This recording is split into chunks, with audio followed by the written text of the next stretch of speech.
इस साल की 21 सितंबर को ब्रह्मज्ञानी संत श्री आशाराम जी बापू का आत्म साक्षात्कार दिवस है। आप सबको इस दिवस की खूब खूब बधाइयाँ। नामदेव जी भगवान विठल से रूबरू मिलते थे, बात करते थे, लेकिन उनकी साधना पूर्ण तब हुई जब शिवोबा जी के शरण गए, और हमारे गुरुदेव की साधना तब पूर्ण हुई जब आसूमल जी साईं लीला शाह जी की शरण गए और आसूमल से साईं आशाराम बन गए। नींद में जो शांति मिलती है उस शरीर की थकान मिटती है। ध्यान में जो शांति मिलती है 84 लाख जन्मों की पशुता की वासनाएं हटती है और परमात्मा रस मिलता है। कर्मी का कर्म योग, ज्ञानी का ज्ञान योग, भक्त का भक्ति योग तब सफल होता है जब उसके चित्त में परमात्मिक समता का साम्राज्य छा जाए। उसी परमात्मा समता के साम्राज्य के साक्षात्कार को भगवान के दर्शन से भी ऊंचा महत्व दिया गया है। प्रचेताओं को भगवान शंकर के दर्शन हुए थे और साधना पद्धति नारायण मंत्र मिला। भगवान नारायण के दर्शन भी हुए, फिर भी प्रचेताओं का ज्ञान योग भक्ति योग पूर्ण नहीं हुआ। जब नारद जी ने प्रचेताओं को आत्मानुसंधान का सत्संग सुनाया और आत्मसमता के उस मधुर अनुभव में प्रवेश पाया, तब प्रचेताओं को साधना की पूर्णता का अनुभव हुआ।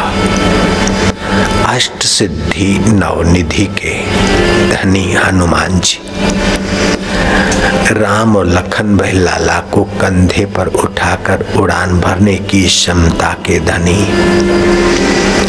विद्वता के भंडार, ब्रह्मचर्य की खान, ऐसे हनुमान जी को भी साक्षात्कार के पहले इन सारी विभूतियों से संपन्न होने पर भी श्री राम की सेवा में लग गए। और जब श्री राम जी अयोध्या पहुंचे और हनुमान जी ने कीमती हीरों का हार दिया, तो उन हारों में समता न दिखी। उन मोतियों में एक एक मोती को देखते, माला को तोड़ते हुए गिराते गए। जौहरियों को लगा कि तो क्या जाने इतने कीमती हीरों को, लेकिन राम जी जौहरियों से ज्यादा ऊंचे जौहरी थे। हनुमान जी बेसमता का साक्षात्कार का हीरा खोजते थे, चाहते थे श्री राम से। राम जी ने जब उन्हें उपनिषदों का उपदेश दिया और हनुमान जी को आत्म साक्षात्कार हुआ, राम जी पूछते हैं कि हनुमान जी अब मैं कैसा लगता हूँ। हनुमान जी कहते व्यवहार दृष्टया स्वामी तो हम सेवक अहम, जगत दृष्टया ईश्वरो तुम जीवो अहम, तत्व दृष्टया सो अहम। जो आप हैं वो मैं हूँ, जो मैं हूँ वो आप हैं, इसी को बोलते साक्षात्कार। अर्जुन में जितनी मानवीय ऊंचाइयां चाहिए, जितनी संयम और साधना की ऊंचाइयां चाहिए, उस समय के वीर और बहादुर साधकों की ऊंचाइयों को अर्जुन छुए हुए थे। सशरीर स्वर्ग जाना, अस्त्र शस्त्र लाना, उर्वशी जैसी अप्सरास काम विकार के लिए, सेक्स के लिए आमंत्रित करे और फिर भी संयम का परिचय देना, श्राप की धमकी दे और 1 वर्ष तक हिजड़ा होने का श्राप शिरोधार्य किया और अपनी संयम की कचास नहीं दिखाई। ऐसे ऊंचे संयम के सूझबूझ के धनी गुड़ाकेश अर्जुन, जिनको अपने लक्ष्य के सिवा और कुछ नहीं दिखता था, ये बहुत ऊंची बात है। पक्षी की आंख भेदना है। तो द्रोणाचार्य ने जिन विद्यार्थियों से पूछा कि तुम्हें क्या दिख रहा है, किसी ने कहा पेड़ और पक्षी, किसी ने कहा बादल, पक्षी और पेड़, लेकिन अर्जुन ने कहा गुरुजी मुझे तो पक्षी की आंख ही दिख रही है, बस आंख दिख रही है। नकली पक्षी भेदना था, निशाने की कसौटी थी। ऐसा लक्ष्यार्थी अर्जुन महाभारत के युद्ध के समय भगवान का सानिध्य पाया हुआ अर्जुन भी किम कर्तव्य मूड हो गया जब तक भगवान का साक्षात्कार नहीं हुआ था। तो भगवान के साकार दर्शन हो जाए मंथरा को, तब भी कपटी रह सकती है। प्रचेताओं को शिव और नारायण के दर्शन हुए, फिर भी आत्म साक्षात्कार बाकी था। आत्म साक्षात्कार नारद जी के उपदेश से हुआ, तब वे पूर्ण हुए। रामकृष्ण देव को काली के दर्शन होते थे, बातचीत होती थी, उनके हाथ का प्रसाद काली माता लेती थी, उनके सूंघे हुए फूल काली माता स्वीकार करती थी। फिर भी तोतापुरी की गुरु कृपा जब तक रामकृष्ण पर नहीं थी, तो माँ ने ही कहा कि गुरु से दीक्षा लो। रामकृष्ण ने पूछा कि अभी भी दीक्षा लेना बाकी है? माँ ने कहा जरूर। रामकृष्ण ने दीक्षा ली और आत्मोपदेश मिला, तब साक्षात्कार हुआ, पूर्ण गुरु कृपा मिली, पूर्ण गुरु का ज्ञान। नामदेव भगवान विट्ठल के बड़े प्रेमी भक्त थे। 5 साल की उम्र में नामदेव को भगवत प्रेम और भगवत सिद्धियों का अनुभव होता था। यहाँ तक कि नामदेव की माँ की शादी हो गई थी और उसके पति भगवान की गोद में जाकर सो गए थे। विधवा कन्या घर में रो रही है, पिता ने उसकी पीड़ा मिटाने के लिए संत शरण ले गए। तो पिता जिस संत के पास ले गए, तू पति की याद करता है तो तेरे याद में तू रोती है, तो परमात्मा को क्यों नहीं पति मान लेती? वो भगवान को पति मानती थी। अब पति के वियोग में भगवान आ गए पति की जगह पर, उन्हीं को वो स्नेह करती। वर्षों की इस प्रकार की भावना में एक दिन हुआ कि अगर तुम मेरे पति हो तो हमें संतान कहाँ है? तो भगवान तो सर्वसमर्थ है। तो भगवान के चित्र को पति रूप में मानती थी और उस चित्र को आलिंगन करते उन्हें एहसास हो गया कि गर्भाधान हुआ, और उसी से पुण्य पुंज नामदेव का प्रागट्य हुआ है।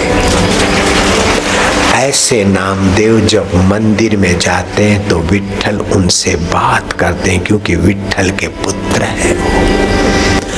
ऐसे नामदेव संतों की सभा में यात्रा करने का जब अवसर मिला, गोरा कुमार, सावता माली और ज्ञानेश्वर महाराज, मुक्ताबाई गोरा कुंभार के अतिथि हुए। तो मुक्ताबाई ने गोरा कुंभार की थापी उठाई, बोले क्या है साधन है? बोले घड़े कच्चे हैं कि पक्के, उसको परखने के लिए थाप ली है। तो ये हम भी तो ब्रह्मा जी के घड़े हैं, हमारी 50-50 भी जरा परखिए। सारे संत सहमत हुए।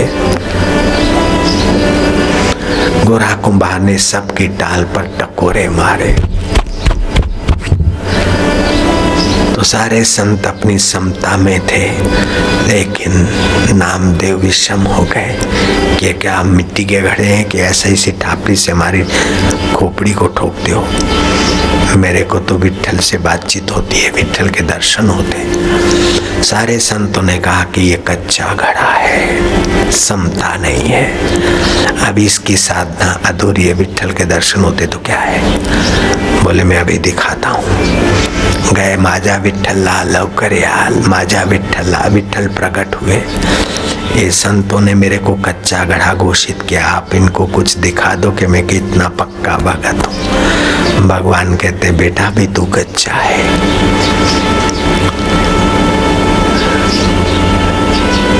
मैं कच्चा घड़ा हूँ क्या? हाँ, अभी तो मेरा तेरा मिलन होता है तभी तू आनंदित होता है, लेकिन मैं जिससे मैं हूँ, तू जिससे तू है, उस परमात्मा को जानना बाकी है तुझे।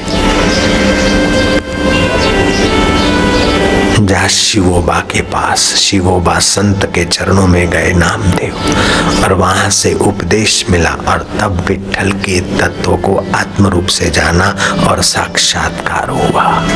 साक्षात्कार इतनी ऊंची चीज है। हमारा जन्म हुआ उसके पहले सौदागर झूला ले आया। पिताजी ने कहा हम तो भाई धनवान है, हमें दान का नहीं लेना है। उसने कहा हमें रात को स्वप्न आया है, भगवान ने प्रेरणा की है तुम्हारे घर कोई योगी आ रहे, और हमारे लिए झूलाया। बाद में हमारा शरीर का जन्म हुआ। कुल गुरु ने कहा कि ये संत बनेगा। पिताजी, शिक्षक और पड़ोस के लोग आदर भी करते थे।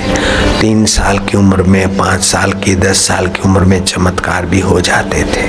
फिर भी 22 साल की उम्र तक हमने बहुत सारे पापड़ वेले, समझते थे कि बहुत कुछ मिला है। तब भी साक्षात्कार बाकी था, और वह साक्षात्कार की पुण्य घड़ियां जिस दिन आई, वह दिन है आसुद सुद 2 दिवस, संबत 2021, मध्याह्न 2:30 बजे मिला ईश से ईश। धरती पर जन्म दिवस तो करीब 1.5 करोड़ लोगों का रोज होता है। शादी दिवस भी धरती पर लाखों लोगों का होता है। प्रमोशन दिवस भी लाखों लोगों का हो सकता है, हजारों लोगों का हो सकता है। ईश्वर का दर्शन दिवस भी डजनों लोगों का हो सकता है, लेकिन ईश्वर का साक्षात्कार दिवस कभी कभार धरती पर अवसर मिलता है। वो भी जो लोक संत और प्रसिद्ध है, उनका पता चलता है कि इनका साक्षात्कार दिवस है। बाकी तो कई ऐसे आत्मरामी संत हैं जिनका हमको आपको पता ही नहीं। ऐसे दिवस पर कुछ न करे तब भी वातावरण में आध्यात्मिकता उछलती रहती है। मनुष्य तो इतना छोटा नहीं कि रोटी, कपड़े, मकान, दुकान या रुपयों में ही खप जाए। ये छोड़ जाने वाली चीजों में तेरा जीवन खपा कर अपने साथ अन्याय मत करना। तू साक्षात्कार की तैयारी कर, और वो कोई कठिन नहीं है, बस उससे प्रीति हो जाए। मोहब्बत की नहीं जाती, मोहब्बत हो जाती है। यह शोला खुद ही भड़क उठता है, भड़काया नहीं जाता है। मोहब्बत के लिए कुछ खास दिल मकसूर होते हैं। यह वह निगमा है, हर साज पे गाया नहीं जाता है। यह वह निगमा है जो हर साज पे गाया नहीं जाता। ईश्वर के लिए तड़पने वाले दिल पर ही ये निगमा गाया जाता है। भगवान कहते हैं निर्दोषम ही समम ब्रह्म, उस ब्रह्म का अंश है ये जीव। जैसे तरंग अपने पानी स्वभाव को जाने, ऐसे जीव अपने ब्रह्म स्वभाव को जान लेता है।